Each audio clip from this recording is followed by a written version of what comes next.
آپ دیکھیں کہ اس وقت عوام میں بہت بڑا ٹرسٹ ڈیفیسٹ ہے اپنی حکومت کو لے کے، اور ابھی نہیں ہے، ہمیشہ سے رہا ہے۔ عوام کہتی ہے کہ سارے مسائل اور ساری مشکلات ہمارے اوپر آتی ہیں، لیکن حکومتی ادارے جو ہیں وہ اپنی آسائشوں کو اور عیاشیوں کو کم نہیں کرتے۔ بالکل صحیح ہے کلیم، اور یہ بالکل صحیح کلیم ہے۔ تو کہتے ہیں نا کہ چیریٹی سٹارٹس فرام ہوم، تو اب ضرورت اس بات کی ہے کہ سب سے پہلا قدم حکومت خود اٹھائے، ٹھیک ہے، کہ ہم اپنے سسٹم کے اندر آسٹیرٹی کو لے کے آئیں گے، سادگی کو لے کے آئیں گے، میانہ روی کو لے کے آئیں گے، اپنے اخراجات کم کریں گے، اور وہی جو ایک ہدف ہم نے رکھا کہ ایک ہیڈ لائن ٹارگٹ آپ ضرور دیں کہ 20% ریڈکشن ہونی چاہیے اپنے اوور آل ایڈمنسٹریٹو کاسٹ کے اندر۔ یہ ہم پورے ملک کی ایڈمنسٹریٹو کاسٹ کی ہم بات کریں، حکومت کے چلانے کی۔ صحیح، تو اب وہ کہاں کہاں پہ ٹریکل ڈاؤن ہوگا، اسی کچھ ایگزامپلز ہم نے دی، باقی جو اس کے اوپر ظاہر ہے ایک پورا ریسرچ کیس ہے۔ اچھا، اس کے بعد ہم جو تیسری آپشن یا پروپوزل دینے جا رہے ہیں وہ ہے کہ فیول امپورٹ کے اندر ہم کٹ کریں، اور فیول امپورٹ کٹ کرنے کا ایک طریقہ جو ہم نے تجویز کیا ہے، اگین آپ اس میں بھی 20% کا ٹارگٹ رکھ سکتے ہیں۔ 20% کا نمبر میں کیوں یوز کر رہا ہوں؟ کیونکہ 80-20 رول جو مینجمنٹ اور آپ کہہ لیں کہ فائنینشیل پلاننگ میں ایک بڑا بینچ مارک ہے، right? It's a very safe universally accepted figure کہ جو بھی معاملات ہوتے ہیں ان کو آپ سیفلی 80-20 میں سپلٹ کر سکتے ہیں۔ تو ہم 20% یہ لے رہے ہیں کہ 20% تقریباً ہر سسٹم کے اندر جو ہوتا ہے وہ ایک بڑا ایکسیپٹیبل اور ریکگنائزیبل نمبر ہوتا ہے اور اچیویبل بھی ہوتا ہے۔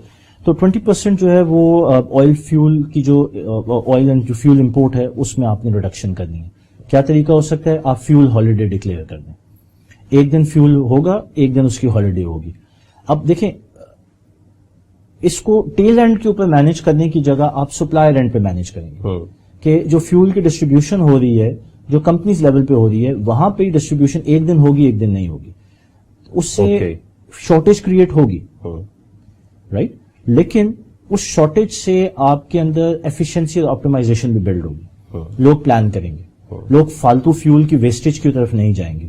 اچھا، اسی طرح آپ حکومتی اداروں کے اندر بھی رول امپلیمنٹ کریں گے کہ جہاں پہ ایک صاحب کو ایک گاڑی لینے جاتی ہے وہاں پہ 4 صاحبوں کو ایک گاڑی لینے جائے گی، رائٹ؟ کٹ ڈاؤن، گاڑیوں کو بند کر دیں، جتنی بھی ویسٹیج ہے اس کو آپٹیمائز کریں۔ تو نیشن وائڈ جو ہے وہ فیول ہالیڈے ڈکلیئر کریں۔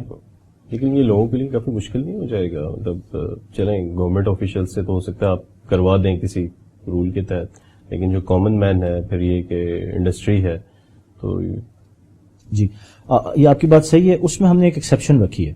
ایکسیپشن یہ ہے کہ یہ جو فیول کی شارٹیج ہے یہ انڈسٹری کے اوپر افیکٹ نہیں ہوگی، اسی طرح جو آپ کی سینسٹیو ایکٹیویٹیز جیسے ڈیفینس ہے اس کے اوپر ہٹ نہیں ہوگی۔ اس کی وجہ یہ ہے کہ ہم جتنی بھی پروپوزل دے رہے ہیں اس میں ہم جو core value and revenue generators of economy ہیں اس کے اوپر پوری ریسورسز کو ڈائیورٹ کر رہے ہیں کہ پوری قوم اپنی ریسورسز کے ساتھ ان ریونیو جنریٹنگ جو کور ایکٹیویٹیز ان کے پیچھے کھڑی ہو، اپنا پیٹ کاٹیں تاکہ یہاں سے کمائی ہو سکے، تاکہ ہم اپنے پیروں پہ کھڑے ہوں۔ تو بنیادی طور پہ اصول یہ ہے جس کے اوپر ہم یہ جتنی بھی پروپوزلز دے رہے ہیں۔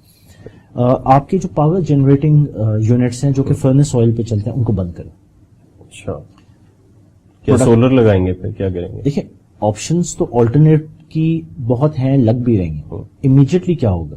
امیڈیٹلی یہ ہوگا کہ آپ کے پاس ایک انرجی کا ڈیفیشنسی اور کرائسس بلڈ ہوگا، لوڈ شیڈنگ شروع ہو جائے گی۔ ہاں، لوڈ شیڈنگ شروع ہوگی۔ آپ اناؤنس کر کے کریں کہ پچھلے 20 سال سے بھی تو لوڈ شیڈنگ ہو رہی ہے نا، اس دفعہ چند سالوں کے لیے اپنے ملک کے پانوں پہ کھڑا کرنے کے لیے لوڈ شیڈنگ برداشت کرو، یعنی کہ بامقصد لوڈ شیڈنگ۔ یعنی اس مسئلے سے نکل آئے کہ نہیں، کیونکہ نواز شریف نے اعلان کر دیا تھا کہ یہ بند نہیں ہوگی اور لوڈ شیڈنگ، اور اگر ہم نے بند کر دی تو یہ ہو جائے گا، وہ ہو جائے گا۔ پاکستان سے سنسیئر رہیں، بالکل، بجائے اس کے کہ عوام کی آنکھوں میں دھول جھونکنے کی کوشش کی۔ جو ہم نے بات کی کہ اس سیاسی نعرہ بازی اور بلیم گیم سے نکل کے اور بالاتر ہو کے for the greater interest of nation ہم یہ بات کریں کہ ہم نے یہ جو انرجی جو ہمارے پاس موجود ہے اس کا 100% دینا ہے انڈسٹری کو، جو کہ value and revenue generating entity ہے، اور ہم نے بقیہ کے جو بچے گی اس میں سروائیو کرنا ہے، اور اگر اس میں ہمیں کٹس بھی کرنے پڑے تو ہم کرنے کو تیار ہیں۔ اور دیکھیں، یہ چیز اوپن اینڈڈ نہیں ہوگی، یہ ایک پلان کے تحت ہوگی۔ اس کے پیچھے 1 سال کا پلان ہوگا، 2 سال کا پلان ہوگا، 3 سال کا پلان ہوگا۔ IMF بھی تو آپ کو 3 سال کا پیکج ہی آفر کر رہا ہے نا، کریکٹ؟ یعنی کہ انہوں نے بھی تو پلان کیا ہے کہ جی 3 سال میں ان کے پلان کے مطابق ہم آپ کو نکال کے تو پیروں پہ کھڑا کر دیں گے۔ وہ الگ بات ہے، اس سے پہلے 21 دفعہ آئے ہیں تو کبھی نہیں کیا۔ نہ ہی دنیا میں کہیں اور کیا ہے، لیکن کلیم یہ کرتے ہیں. تو ہم بھی تو آئی ایم ایف کو سائڈ پہ کر کے تو اپنے لیے ایک 3 سال کا پلان بنا سکتے ہیں جو ایک آزاد پلان ہو، اور یہ اس کا پارٹ ہے. تو دیکھیں پوائزن پل یا آپ کہہ لیں کہ بٹر پل تو لینی پڑے گی، تکلیف تو ہوگی. کوئی دنیا میں جو نیشن بلڈنگ ہے وہ قربانی سے قومیں بنتی ہیں.